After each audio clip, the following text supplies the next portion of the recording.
Donc, avant de parler de la dernière force de Van der Waals que je veux mentionner, qui est la liaison hydrogène, j'aimerais juste parler de comment est-ce qu'ils ont découvert que la liaison hydrogène existait. Maintenant, on se rappelle que peu importe si la molécule est non polaire ou polaire, elle va posséder des électrons. Et à cause de ça, elles vont avoir l'influence des forces de dispersion de London.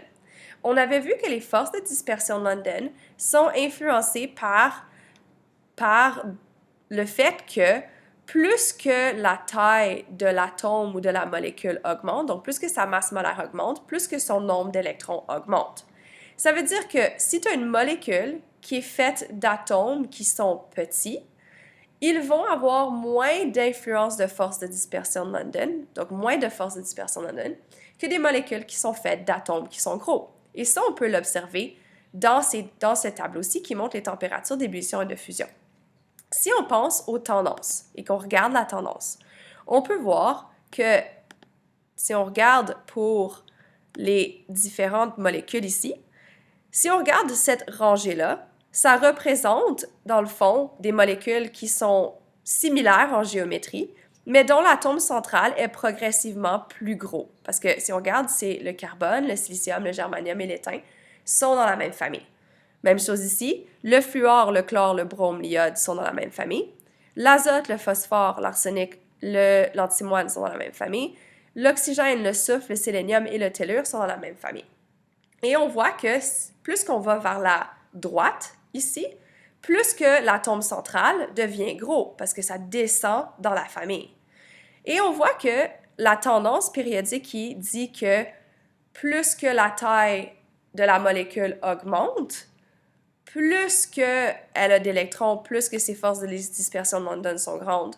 Donc, plus que la force de la dispersion de London est grande, plus que la température de fusion et d'ébullition va être grande. Donc ça, on peut le voir. Donc ici, les molécules sont de plus en plus grosses, plus d'électrons, plus de FDL, plus que les températures d'ébullition et de fusion sont grosses. Et ça, on voit ça relativement bien pour cette courbe-ci. Par contre, les choses se compliquent un petit peu plus ici. Si on suit le profil du prochain, on voit que la tendance se maintient pour ces trois molécules-ci, mais pas l'azote. Même chose pour la température d'ébullition qui est ici. La tendance se maintient pour ces trois molécules-ci, sauf l'ammoniac qui contient l'azote, qui est l'atome central le plus petit de ce groupe-là. On l'observe aussi encore avec les halogènes. Donc ici, on voit que les halogènes suivent la tendance. Le chlore est plus petit que le brome, qui est plus petit que l'iode. Donc, les forces de dispersion de London augmentent et ça augmente la température d'ébullition et de fusion. Et on observe ça aussi pour les halogènes pour la température d'ébullition. Et on l'observe aussi pour ces éléments-là du tableau périodique et ces molécules qui contiennent ces atomes centraux qui deviennent de plus en plus gros. On peut observer ça, cette tendance. Mais on voit que si on représente les tendances et on montre la tendance qui augmente les forces de dispersion de London avec la masse molaire des molécules, il y a certaines molécules qui ne suivent pas la tendance. Ces molécules-là, c'est l'ammoniac, l'ammoniac plutôt qui contient l'azote, donc ton ammoniac, le fluorure d'hydrogène et l'oxygène. Donc on voit encore que l'ammoniac ne suit pas la tendance, le fluorure d'hydrogène ne suit pas la tendance et l'oxygène ne suit pas la tendance. Parce que s'il suivrait la tendance, tu aurais l'ammoniac qui devrait être ici, le fluorure d'hydrogène qui devrait être là, et l'eau qui devrait être ici, si ça suivrait la tendance. Et on voit que plus qu'on monte ici, plus qu'il y a une différence qui est flagrante au niveau des températures d'ébullition et de fusion. Si on compare juste la température d'ébullition, on voit que celui-ci, qui devrait avoir les plus grosses forces de dispersion de London parce qu'il est le plus gros, a une température d'ébullition de 0 degré Celsius. C'est-à-dire qu'il va être gazeux à température ambiante. Par contre, l'eau a une température d'ébullition de 100 degrés Celsius. C'est-à-dire qu'il est gazeux à 100 degrés Celsius, donc pas à température ambiante, pas au-dessus de 0. Donc, il y a vraiment une grosse différence entre la molécule la plus grosse qui devrait avoir les plus grosses forces et l'eau. Et ça, c'est parce que l'eau, l'ammoniac et le fluorure d'hydrogène ont une force supplémentaire qui est plus forte que les autres. Elle est aussi plus forte qu'une force dipôle-dipôle normale.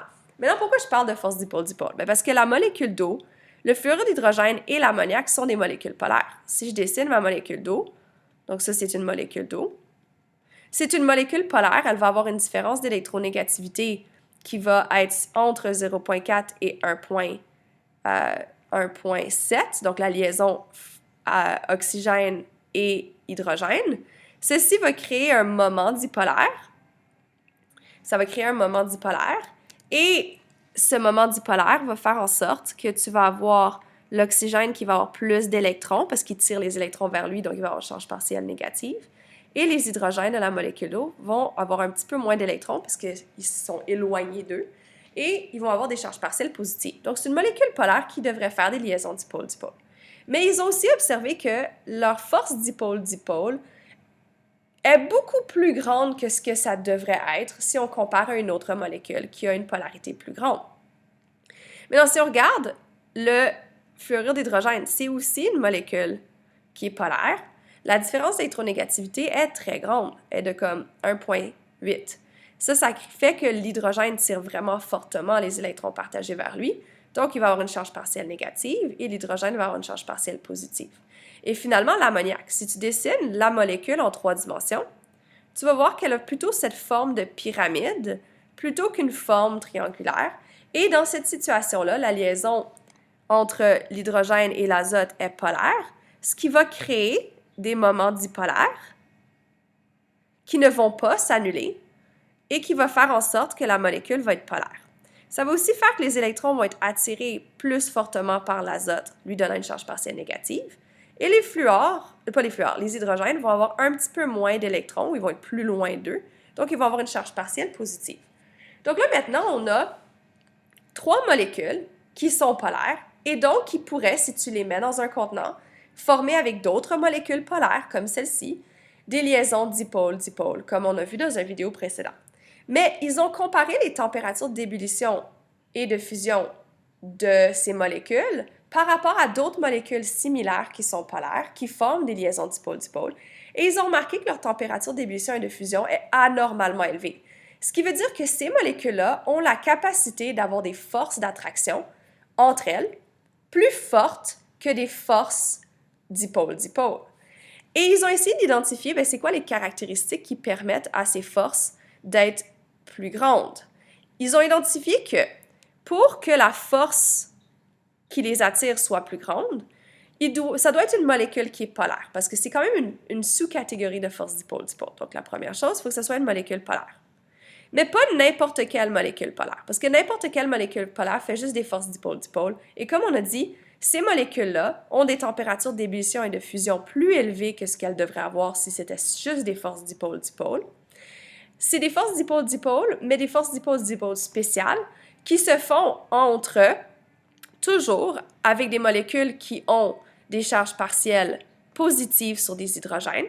C'est-à-dire que si on regarde ces 3 molécules, on peut voir la caractéristique suivante, que ces molécules ont toutes des hydrogènes avec des charges partielles positives, d'où le nom liaison hydrogène. Et donc, ça, c'est la deuxième caractéristique. Il doit avoir un hydrogène avec une charge partielle positive sur une des molécules. Et sur l'autre molécule, il doit avoir un oxygène, fluor ou un azote avec une charge partielle négative. Ça veut dire que si la molécule est polaire, mais n'a pas les caractéristiques 2 et 3, elles ne vont pas former des liaisons hydrogènes. Si elle est simplement polaire, ça va juste former des liaisons dipôle-dipôle entre elles pour former des liquides et des solides. Mais si elles ont des hydrogènes avec des charges partielles positives et des oxygènes, azote et fluor avec des charges partielles négatives, elles vont pouvoir former cette liaison plus spécifique et plus forte que la liaison dipôle-dipôle, qu'on appelle la liaison hydrogène.